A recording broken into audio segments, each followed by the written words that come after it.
12:30 ते 1 ही वेळ ठरलेली आहे. साधारण तर संयुक्त वचननामा 3 पक्षांचा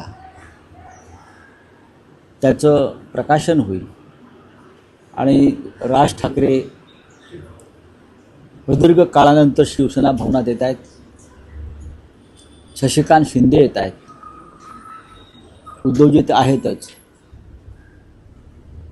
आणि ते पत्रकारांशी संवाद साधतील अशाच प्रकारचं आहे. आणि त्यानंतर आज काल आपण पाहिलं असेल की उद्धवजींनी अनेक शाखांना भेटी दिल्या.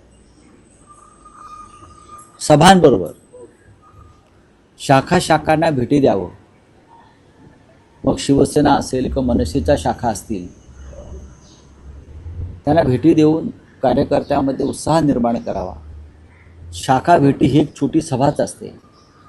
तर माननीय उद्धवजी आणि राज्य या दोघांनीही हे ठरवलं आहे की जसा वेळ मिळेल सभा आणि दौऱ्यांतून त्यानुसार मुंबईतील शाखांना भेटी द्यायच्या.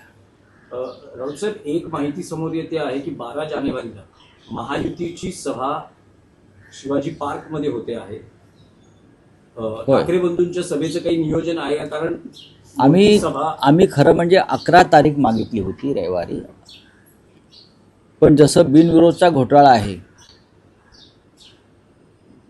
ज्याच्या आधी ससा तो पारधी सत्ता आहे, त्याच्यामुळे आता तारखांचे काय घोळ पालिका प्रशासन नगरविकास प्रशासन त्यांच्या हातामध्ये आहे. पण आमच्या लोकांनी मग मनसेतर्फे असेल किंवा शिवसेनेतर्फे असतील 11 आणि 12 या दोन्ही दिवशी आम्ही मागणी केलेली आहे शिवतीर्थ. पण आम्हाला खात्री आहे 11 किंवा 12 शक्यतो 12 या दिवशी आम्हाला सभेची परवानगी मिळू शकते. सर, जी 12 जानेवारी ही तारीख महायुतीच्या सभेसाठी हे त्यांचे प्रयत्न सुरू आहेत की आमची मुंबईमध्ये शिवतीर्थावर सभा होऊ नये.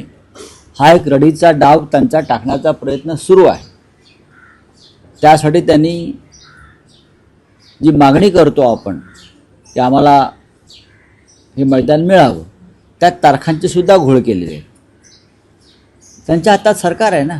रावसाहेब, प्रश्न हा आहे की समजा जर 12 तारखेला महायुती सभा होणार असेल तर मग ठाकरे बंधूंची संयुक्त सभा होईल ना.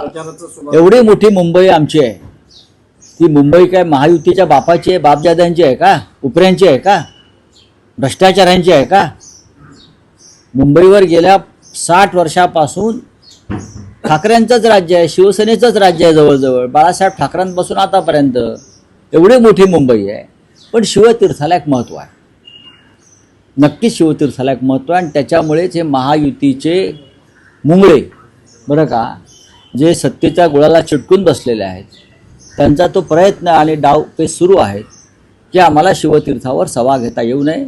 पण आम्ही कायद्याच्या चौकटीत राहून मागणी केलेली आहे आणि त्या संदर्भात निर्णय येईल.